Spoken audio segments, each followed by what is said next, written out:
how you can get Discord messages notification on iPhone. So first thing first, let's open the Discord app, and once you open it, you'll be able to see the interface on in the screen. So now you can see there is a you or profile option at the bottom right corner of this homepage. So just tap on that profile option, and once you tap on it, finally you can see there is settings at the top right corner of this profile page.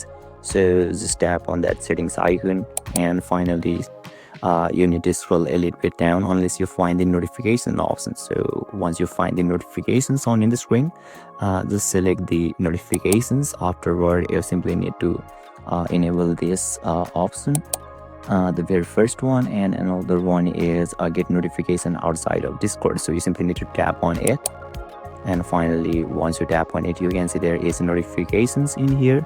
So just select the notifications afterward, and you make sure to enable this one, and yeah, you will be able to get Discord messages notifications on iPhone successfully. So basically this is how, and this is the process to get Discord messages notification on iPhone. And if you still encounter any issue during this process, feel free to leave a comment, and I'll be happy to assist you. Thank you for watching, and I'll see you next time.